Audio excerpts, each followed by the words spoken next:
বাংলার মাটি বাংলার কৃষি এই অনুষ্ঠানে আপনাদের সকল দর্শক বন্ধুদের স্বাগত জানাই।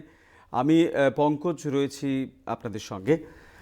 আজকে এমন একটা বিষয় নিয়ে আমরা আলোচনা করব স্টুডিওতে, যেটি অন্যতম একটা প্রধান খাদ্যশস্য। প্রতিদিন আমাদের রান্নাঘরে বা খাবার পাতে কিন্তু এই আলু, মানে আমি আলুর কথা বলছি, আলুকে আমরা পাই। এবং অর্থনৈতিক দিক দিয়েও, মানে এই কারণেই অর্থকরী ফসল যে বিশেষ করে উন্নয়নশীল দেশে কিন্তু আলুর ভূমিকা অত্যন্ত গুরুত্বপূর্ণ।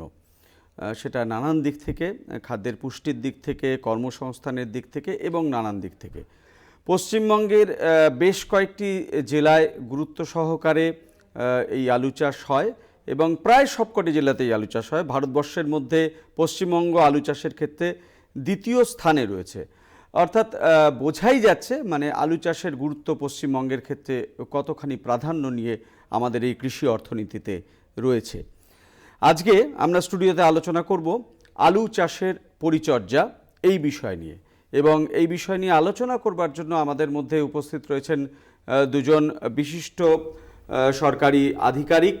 ডক্টর স্বরূপ Kumar Chowdhury, additional director of agriculture P, শস্য রক্ষা ও মান নিয়ন্ত্রণ শাখা, পশ্চিমবঙ্গ সরকার। এবং আমার ঠিক বাদিকেই রয়েছেন ডক্টর কিঙ্কর সাহা, কীটতত্ত্ববিদ, পশ্চিমবঙ্গ সরকার। নমস্কার। এবং অবশ্যই এই আলোচনায় আপনারাও রয়েছেন, যারা আমাদের এই অনুষ্ঠানের নিয়মিত দর্শক। তারা টেলিভিশন স্ক্রিনে যাওয়া নম্বরে ফোন করে সরাসরি আমাদের সঙ্গে এই আলোচনায় যোগ দিতে পারেন। আমি স্বরূপবাবু, আজকের আলোচনায় আপনার কাছে শুরুতেই যেটা জানতে চাইব যে আলু চাষের সার্বিক গুরুত্ব এবং পরিস্থিতি ঠিক কী জায়গায় দাঁড়িয়ে রয়েছে, যদি একটু বলেন বিস্তারিতভাবে। হ্যাঁ, পৃথিবীর উন্নত আর উন্নয়নশীল দেশগুলিতে আলু একটি প্রধান ফসল। ভুট্টা, গম, ধান এর পরেই আলুর স্থান। উন্নত দেশগুলিতে আলু বিভিন্নভাবে ব্যবহার করা হয়, কিন্তু উন্নয়নশীল দেশ যেখানে জনসংখ্যা ক্রমশ বেড়ে চলেছে সেখানকার জনগণের কাছে আলু একটি প্রধান খাদ্য হিসাবে বিবেচিত হয়। এই ফসলের একটা বিশেষ গুরুত্ব বা বৈচিত্র্য যেটা, যে একক সময়ের মধ্যে এবং একক জায়গাতে প্রচুর পরিমাণে খাদ্য তৈরি করতে পারে। আচ্ছা, সেই জন্য এটি খুব একটি গুরুত্বপূর্ণ ফসল।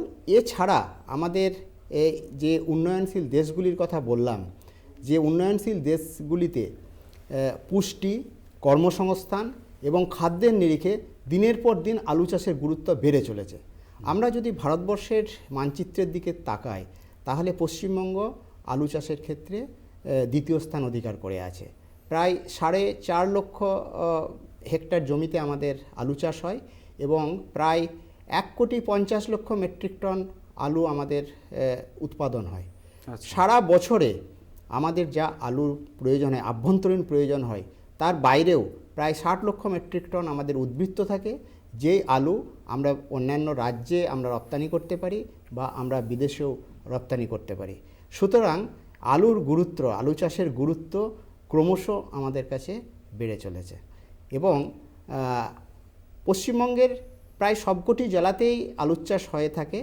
তবে খুব গুরুত্বপূর্ণ যেগুলি, সেগুলি হচ্ছে হুগলি, পূর্ব বর্ধমান, পশ্চিম মেদিনীপুর, বীরভূম, বাঁকুড়া, জলপাইগুড়ি, এগুলি অগ্রগণ্য জেলা হিসাবে বিবেচিত হয়। এছাড়াও প্রায় সবকটি জায়গাতেই আলু চাষ হয়ে থাকে। তো আলু চাষ আমরা প্রাথমিকভাবে শুনলাম যে অত্যন্ত গুরুত্ব নিয়ে রয়েছে এবং তার পরিসরটাও যথেষ্ট, এবং আমরা উদ্বৃত্ত জায়গায় রয়েছি অনেকটা। যা ফলন আমাদের খাদ্যের চাহিদার জন্য দরকার, তার থেকেও খানিকটা বেশি ফলন আমাদের হয়, আমরা রপ্তানিও করতে পারি। কিন্তু এই আলু চাষকে যদি সুচারুভাবে করতে হয়, ভালোভাবে করতে হয়, আলু চাষকে কিন্তু অনেক বাধার সম্মুখীন হতে হয়। প্রতিকূল পরিস্থিতি বা প্রতিকূল পরিবেশের মধ্যে পড়তে হয়, যার ফলে রোগ এবং কীটের আক্রমণও কিন্তু আলু চাষের ক্ষেত্রে দেখা যায়। তো তার হাত থেকে আমরা যদি কৃষক বন্ধুরা মুক্তি পেতে চাই, তাহলে কিন্তু বিজ্ঞান ভিত্তিক পদ্ধতিতে এই চাষকে এগিয়ে নিয়ে যেতে হবে। আমি ডক্টর সাহা আপনার কাছে এই বিষয়ে আসবো। এই আধুনিকভাবে বিজ্ঞান ভিত্তিক পদ্ধতিতে একজন কৃষক বন্ধু কি কি পদক্ষেপ নিলে আলু চাষের পরিকল্পনা করলে সবচেয়ে সুচারুরূপে এই চাষ করতে পারবেন? এখন আমাদের সমস্ত চাষ, শুধু আলু বলে কথা না, সমস্ত চাষের ক্ষেত্রে বিজ্ঞানভিত্তিক পদ্ধতিতে চাষ করতে হবে। কারণ চাষটাকে লাভজনক করতে গেলে আমাকে সমস্ত রকমের বিজ্ঞানভিত্তিক চাষ করতে হবে, এবং তার জন্য আমাদের কৃষক বন্ধুরা অনেক পরিশ্রম করছেন। এরা আমাদের অনেকটা এগিয়ে নিয়ে গেছেন, পশ্চিমবঙ্গে প্রায় দ্বিতীয় স্থানে এসছে, ওনাদের অনেকটা অবদান। কিন্তু আমরা যদি আরও উৎপাদন যদি আরও বাড়াতে চাই, তাহলে আমরা কতগুলি পদক্ষেপ, সাধারণ জিনিস, কিন্তু এগুলি যদি আমরা ঠিকঠাকভাবে করি, তাহলে কিন্তু আলু চাষের আরও অনেকটা উৎপাদন আমরা বাড়াতে পারবো। যেমন জমির অবস্থান, পারিপার্শ্বিক আবহাওয়া, মাটির প্রকৃতিটা কেমন, বা জলসেচের ব্যবস্থা আছে কিনা ওই জমিটার কাছাকাছি, সেই সব দেখে যদি আমরা জাত নির্বাচন করি, তাহলে কিন্তু সেখানে আমাদের উৎপাদন অনেকটা বাড়বে। যেমন যেমন জমির অবস্থান বলতে আমাদের 3 ধরনের জমি দেখা যায়, মানে উঁচু জমি, মাঝারি জমি এবং নিচু জমি। আলু চাষের ক্ষেত্রে আমরা সবসময় বলি যে উঁচু এবং মাঝারি জমিতে চাষ করার জন্য, এবং সেই সঙ্গে সঙ্গে মাটির প্রকৃতি, যেমন কি মাটি বিভিন্ন ধরনের হয়। দোআঁশ মাটি হচ্ছে আলু চাষের পক্ষে একদম আইডিয়াল, সেখানে উপযুক্ত জায়গা, হ্যাঁ, সেখানে আপনার আলু চাষ করতে হবে। তাছাড়া সেকেন্ড হচ্ছে, যেমন সরকার অনুমোদিত যে কোনো সংস্থা থেকে বীজ কিনতে হবে, সুস্থ সবল নিরোগ উন্নত মানের সংশোধিত বীজ, যেটাকে আমরা সার্টিফাইড বীজ বলি, সিড বলি, সেগুলি কিন্তু কিনতে হবে। অনেক সময় আমাদের কৃষক বন্ধুরা মানে বাজার থেকে কিনছেন, আলু বীজ কিনছেন, কিন্তু সেগুলি মানে খুব একটা ভালো না। তাহলে আমাকে সবসময় মানে তার সেই বীজের গুণমান ততটা ভালো না হবে, প্লাস হচ্ছে দেখতে হবে যে ওদের, এবং সেটা কিন্তু সংশোধিত বীজ হলেই একমাত্র সম্ভব। সার্টিফাইড সিডের ট্যাগটা আছে কিনা বস্তার মধ্যে, সেটা দেখে নিতে হবে, তাহলে সেটা শিওর হবে, অ্যাসিওর হবে যে গুণগত মানটা। থার্ড হচ্ছে গিয়ে যে সমস্ত আলুই কিন্তু বীজ হিসেবে ব্যবহার করা যায় না। যেমন একটা জিনিস হচ্ছে যেটা বলছেন যে মানে আলুর ব্যাস হবে প্রায় 5 থেকে 7 সেন্টিমিটার মতো, এবং ওজন হবে মিনিমাম 20 গ্রাম। এই হচ্ছে আলুর সাইজ, এবং অনেক সময় সেটা গোটা আলু হতে পারে, বা এটাকে কেটে আমরা 20 থেকে 25 গ্রামের মধ্যে করে নিয়ে, যে দেখতে হবে শুধু একটা জিনিস, দুটো চোখ আছে কিনা, যে এটাতে ওই আলুটা যে গাছটা যে হবে, মানে বোনার সময় দেখতে হবে যে দুটো চোখ আছে কিনা, এইটা একটা জিনিস দেখতে হবে। সবচেয়ে বেশি দরকার যেটা কৃষক বন্ধুদের কাছে আমাদের বারবার সবকিছুতে আমরা বলি যে বীজ শোধন করতে হবে। বীজ, যেমন যদি আমরা সবসময় একটা স্লোগান দিই, আগে বীজ শোধন পরে বীজ বপন, তাহলে আমরা যদি শোধনটা যদি ঠিকঠাক করি, তাহলে কিন্তু অনেক দিন এই বীজ শোধন করলে এই আলু গাছটাকে অনেকটা ঠেকিয়ে রাখতে পারে, যে এটার মধ্যে কোনো রকম রোগ পোকা হবে না। মানে আপনি বলছেন এটা একটা প্রতিষেধক বিষয়। আর একটা হচ্ছে, আমরা আলু চাষ করতে গিয়ে আমাদের কৃষক বন্ধুরা অনেক সময় দেখছি আমরা প্রচুর পরিমাণে রাসায়নিক সার ব্যবহার করেন, কিন্তু মাত্রার বাইরে কখনো রাসায়নিক সার দেবেন না, এটা কিন্তু সবসময় মাথায় রাখবেন। এবং সেই সারটা কিন্তু অবশ্যই মাটি পরীক্ষার ভিত্তিতে কিন্তু এই রাসায়নিক সার দিতে হবে। আমরা যে কোনোভাবে দিয়ে দিলাম সেটা কোনো কথা, এবং দেখতে হবে যে অনুখাদ্যের দরকার আছে কিনা, বা জৈব সার, এই সমস্ত জিনিস দিতে হবে, তাহলে কিন্তু জমির মানে উর্বরতাটা থেকে যাবে, নষ্ট হবে না। তাছাড়াও যে সঠিক দূরত্বটা বজায় রাখতে হবে, সঠিক দূরত্ব বলতে 45 থেকে 50 সেন্টিমিটার লাইন থেকে লাইনের সারির দূরত্ব, আর গাছ থেকে গাছের দূরত্ব 10 থেকে 15 সেন্টিমিটার, এই জিনিসটা দেখতে হবে। আর হচ্ছে 7 থেকে 8 সেন্টিমিটার ডেপথে আলু বীজটা লাগাবে, এই কতগুলো জিনিস। তাছাড়াও আমরা প্রয়োজন ভিত্তিকে যেটা হচ্ছে সুরক্ষা করব, পরিচর্যা করব, সেগুলি দেখতে হবে। আরও একটা বিশেষ দরকার, অনেক সময় দেখা যায় যে আমাদের দেখেছি আমরা যে মাঠ মানে প্রদক্ষিণ করে না, মাঠটা দেখতে হবে সব সময়, মাঠকে পর্যবেক্ষণ রাখতে হবে, কোনো রোগ পোকা এলো কিনা, এইটা একটা মানে নিয়মিত মাঠের পর্যবেক্ষণ কিন্তু আলু চাষের ক্ষেত্রেও, এবং সেটা বোধহয় আগাছা নিয়ন্ত্রণের জন্য একটা গুরুত্বপূর্ণ, সব দিকে রোগ পোকা সব দিক থেকে। এবং শুধু মাঠ দেখলে হবে না, আমাদের আরেকটা জিনিস বারবার ভুল করে সমস্ত বিয়েরা যে যথেচ্ছভাবে কীটনাশক ব্যবহার করে, এটা কিন্তু আমরা চাই না, সেটা বিরত থাকতে হবে। এবং ইকোনমিক থ্রেশহোল্ড লেভেল বলে একটা আছে, অর্থনৈতিক চরম সীমা, যদি অর্থনৈতিক চরম সীমার উপরে যায়, তাহলে আমরা বলবো যে কীটনাশক প্রয়োগ করতে। এই জিনিসগুলো সামগ্রিকভাবে বেশ কিছু দিকের কথা ডক্টর সাহা বললেন আর কি। বিজ্ঞান ভিত্তিকভাবে যদি এই আলু চাষকে এগিয়ে নিয়ে যেতে হয়, তাহলে অনেকগুলো দিকের দিকে নজর দিতে হবে, যার মধ্যে অন্যতম উনি একটা দিকে ইঙ্গিত করলেন যে বীজ শোধন। আমি ডক্টর চৌধুরী আপনার কাছে আসব, যে এই যে বীজ নির্বাচন, বীজ সংগ্রহ এবং অবশ্যই বীজ শোধন, এটা বোধহয় আলু চাষের ক্ষেত্রে খুব অত্যন্ত গুরুত্বপূর্ণ এবং খুব বিষয়, গুরুত্বপূর্ণ। খুব গুরুত্বপূর্ণ বিষয়। যদি একটু বলেন। হ্যাঁ, ডক্টর সাহা বিজ্ঞান ভিত্তিক আলু চাষের প্রায় সমস্ত পয়েন্টগুলি কভার করে গেছেন। তো আমি এই বীজের দিকটা আরেকটু বলতে চাই একদম। যে কোনো ফসলের ক্ষেত্রে বীজ কিন্তু একটি অন্যতম উপকরণ। আলুর ক্ষেত্রে আরও বেশি এই কারণে যে আলুর অধিকাংশ রোগ কিন্তু বীজের মাধ্যমে বাহিত হয়। সুতরাং কৃষক ভাইদের কাছে আমাদের একটাই পরামর্শ, একটাই অনুরোধ যে অবশ্যই সংশিত বীজ সংগ্রহ করুন। আলু চাষের জন্য সংশিত বীজ ব্যবহার করুন এবং সংশিত বীজের ক্ষেত্রে আপনাকে দেখে নিতে হবে যে দুটি ট্যাগ থাকে বা কার্ড থাকে, একটি হচ্ছে সার্টিফিকেশন কার্ড আর একটি হচ্ছে প্রডিউসার কার্ড। এই দুটি কার্ড যেন অবশ্যই থাকে। আচ্ছা। এবং যে কোনো অনুমোদিত সংস্থা বা সরকারি সংস্থা, সে স্টেট সিড কর্পোরেশন হতে পারে, ন্যাশনাল সিড কর্পোরেশন হতে পারে, বা রাজ্য সরকার অনুমোদিত বিভিন্ন সংস্থা বা আমাদের যে সমস্ত গবেষণাগার আছে, সেই সমস্ত জায়গা থেকে আমরা কৃষক ভাইদের আলুর বীজ সংগ্রহ করতে বলবো, প্রথম কথা। আচ্ছা। দ্বিতীয় কথা হচ্ছে, যেই আলু আমরা বীজ হিসাবে ব্যবহার করব, একটু আগেই ডক্টর সাহা বলে গেছেন যে কতকগুলি বিষয়ে আমাদের নজর রাখতে হবে। যেই বীজটি আমরা মানে গোটা আলুও বসাতে পারি বা কেটেও বসাতে পারি, কিন্তু তার ওজন 20 গ্রামের কম যেন না হয়, এবং আমাদের লক্ষ্য রাখতে হবে যেন 2 বা 3টে চোখ মিনিমাম যেন থাকে। এবং যদি আলু যখন কাটা হচ্ছে, কেটে বসানো হচ্ছে, যেই যন্ত্রটি দিয়ে কাটা হচ্ছে সেইটি কিন্তু মাঝে মাঝে আমাদের কিন্তু পটাশিয়াম পারম্যাঙ্গানেট বা এই জাতীয় কিছু জিনিস দিয়ে কিন্তু শোধন করে নিতে মানে হবে, যাতে তাতে ওই বটিটাতে জীবাণুটা, যাতে হ্যাঁ, জীবাণুটা না লেগে থাকে, আবার অন্য আলুতে আবার যাতে না চলে যায় এবং সেটা যাতে জমিতে সংক্রামিত না হয়ে পড়ে। সংক্রামিত না হয়ে পড়ে। আচ্ছা। এগুলি প্রথমেই আমাদের চাষি ভাইদের মেনে চলতে হবে। এরপরে আমরা যেটা বলে থাকি যে বীজ শোধন অবশ্যই করতে হবে, এবং বীজ শোধনের জন্য আমরা যেটা রেকমেন্ড করে থাকি সেটা হয় ম্যানকোজেব ব্যবহার করা যেতে পারে 2.5 গ্রাম 75% WP, যেটা 2.5 গ্রাম প্রতি লিটার জলে মেশাতে হবে, বা মেটালাক্সিল 35% ব্যবহার করা যেতে পারে, বা আমরা যে জৈব বীজ শোধকের কথা বলে থাকি ট্রাইকোডার্মা ভিরিডি বা ট্রাইকোডার্মা হার্জিয়ানাম, এটি যদি 4 থেকে 5 গ্রাম আমরা যদি ব্যবহার করি তাহলে ভালো বীজ শোধকের কাজ করবে, এবং ভবিষ্যতে ওই যে আমরা বীজটি বসাচ্ছি, আলু বসাচ্ছি, তাহলে রোগের উপদ্রব কম হতে পারে।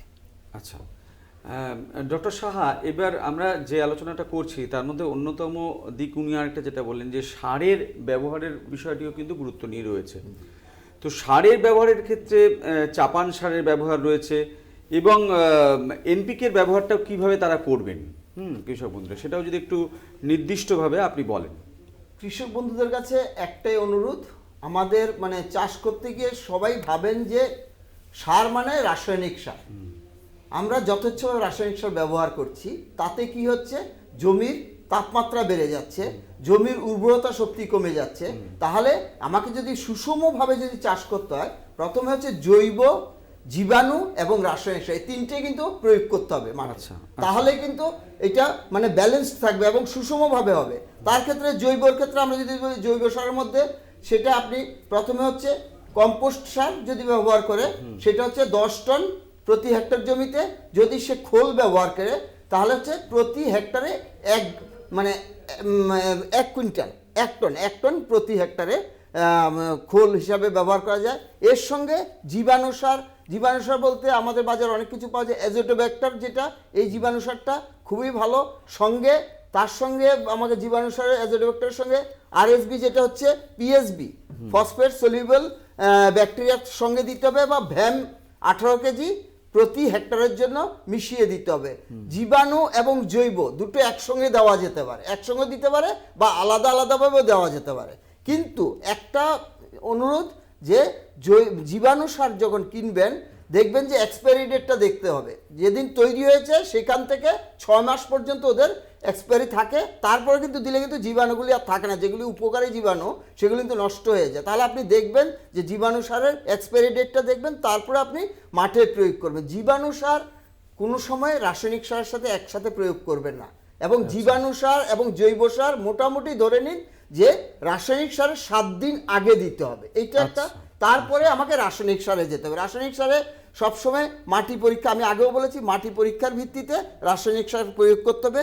যদি কারো জমির মাটির পরীক্ষা যদি না থাকে তাহলে একটা থাম্ব রুল আছে যে 200 কেজি নাইট্রোজেন, 150 কেজি ফসফেট এবং পটাশ হচ্ছে 150 কেজি। তার প্রথম হাফ, অর্ধেক হচ্ছে নাইট্রোজেন, অর্ধেক আর হচ্ছে ফসফেট পুরোটা এবং পটাশ হাফ দিয়ে লাস্ট যে প্লাউইংটা করবে, যে জমি চাষ করবে, তখন এটাকে দিয়ে একদম মিশিয়ে দিতে হবে। চাপান সারের তারপরে ব্যবহারটা যে হাফ থেকে যাচ্ছে সেটা 1/4, হ্যাঁ 1/4 প্রায় 25 থেকে 30 দিন পরে আমাকে জমিতে দিতে হবে, যখন মাটি আস্তে আস্তে তুলবে সেই সময় দেবে। তারপরে আবার 35 থেকে 40 দিনের মতো আরেকবার এই চাপান সারটা দেবে। এবং যদি আরেকটা জিনিস, যদি দেখা যায় যে ওই জমিতে কোনো ধরনের আগে থেকে কাটুই পোকার আক্রমণ হয়েছে, তাহলে কিন্তু আপনি যে কোনো ধরনের রাসায়নিক কীটনাশক, সেটা হবে দানা ওষুধ, কার্বোফেরন 3G হতে পারে, ফিপ্রোনিল হতে পারে বা কার্টাপ হাইড্রোক্লোরাইড হতে পারে, এগুলি যে কোনো একটা আমার 6 থেকে 15 কেজির মতো প্রতি হেক্টর জমিতে মিশিয়ে দিতে হবে। এবং যদি মাঠের মধ্যে যদি দেখা যায় যে বিভিন্ন ধরনের ভালো মানে ক্ষতিকারক এবং উপকারী জীবাণু থাকে, সেই জমিতে আপনি ইচ্ছে করলে 10 কেজি প্রতি হেক্টর, 8 থেকে 10 কেজি প্রতি হেক্টর জমিতে ব্লিচিং পাউডার 10 দিন আগে থেকে মিশিয়ে দিলে ক্ষতিকারক জীবাণুগুলিও নষ্ট হয়ে যাবে। যেটা ডক্টর চৌধুরীও বলেছিলেন যে বিভিন্ন ধরনের ছত্রাক গঠিত রোগ, তাহলে জীবাণু, ক্ষতিকারক জীবাণুটা যদি নষ্ট হয়ে যায়, সেই ক্ষেত্রে কিন্তু আমরা দেখেছি এই ব্লিচিং পাউডার দিয়ে যদি আমি যদি মোটামুটি করে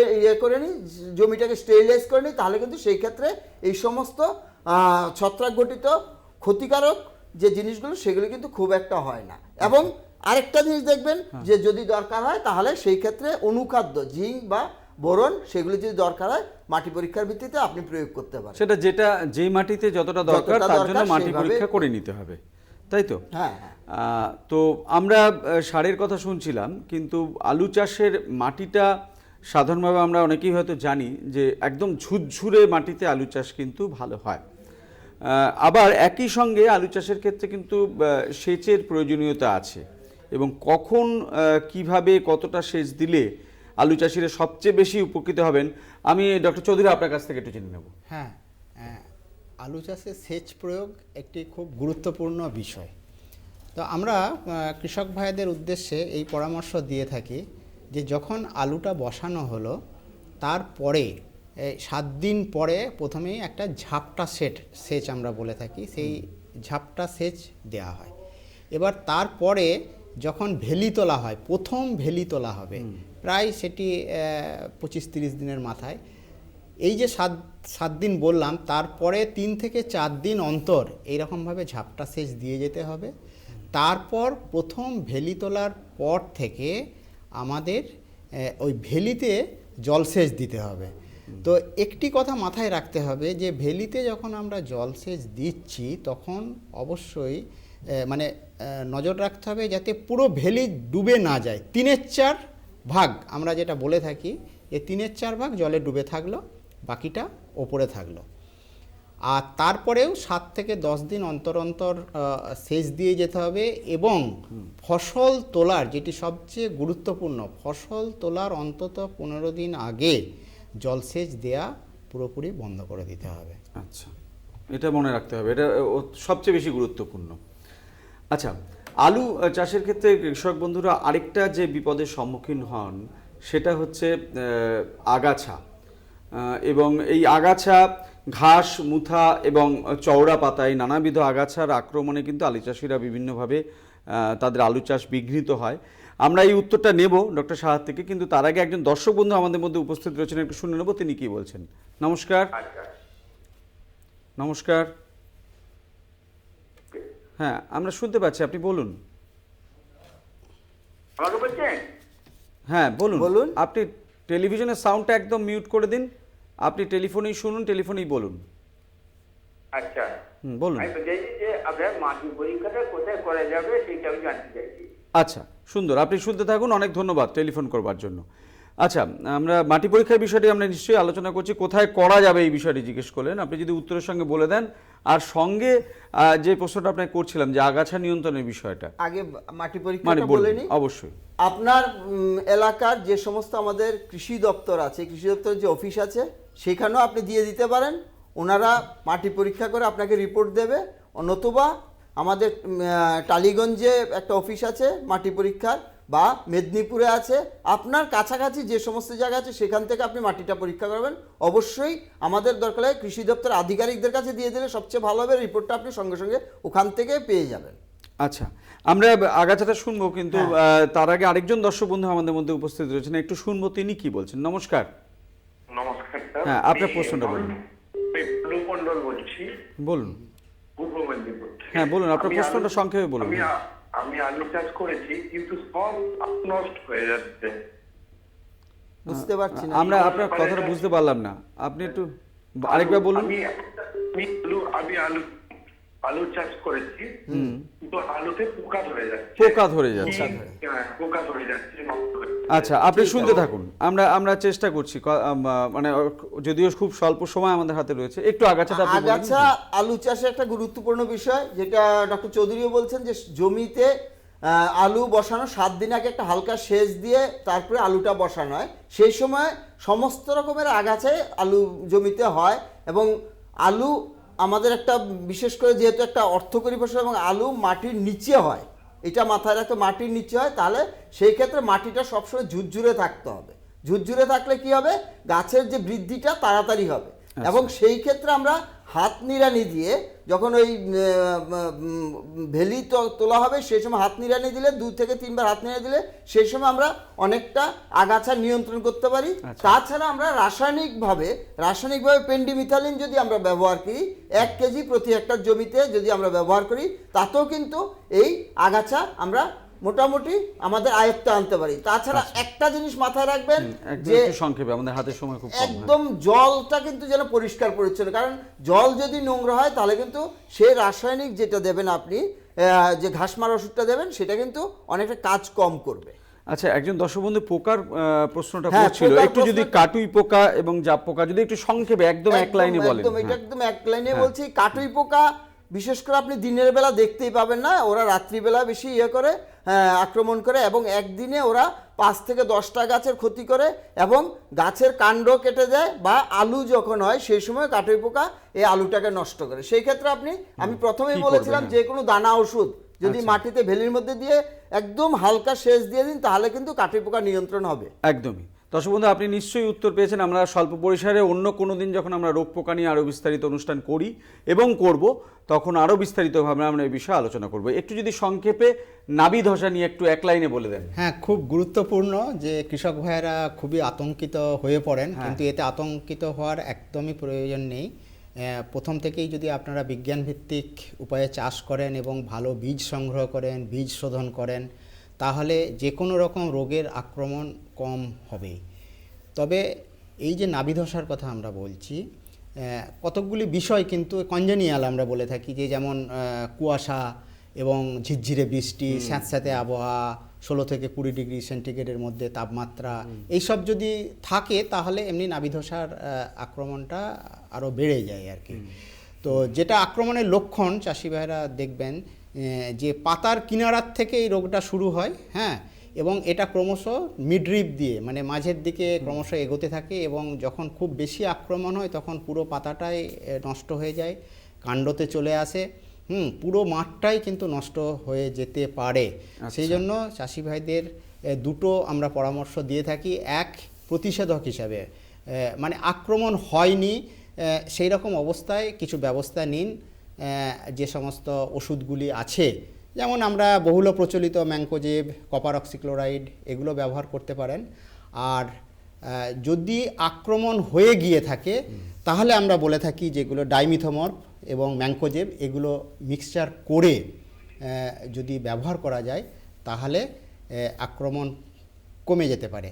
তবে বারবার কৃষক ভাইদের, বারবার চাষি ভাইদের কাছে আমরা যেটা বলতে চাই, যে প্রত্যহ মাঠে যান এবং ভালো করে নজর রাখুন যে আক্রমণের মাত্রাটা কতটা হয়েছে। মানে এটাই আমরা আজকে টেক হোম মেসেজ নেব। আজকে আমরা অনেকগুলো দিক দিয়ে কিন্তু আলু পরিচর্যা কিভাবে করলে একজন কৃষক বন্ধু সবচেয়ে বেশি উপকৃত হবেন সেসব কথা শুনলাম, কিন্তু বারবারই ওনারা বলছেন কিন্তু মাঠে পর্যবেক্ষণ অত্যন্ত গুরুত্বপূর্ণ।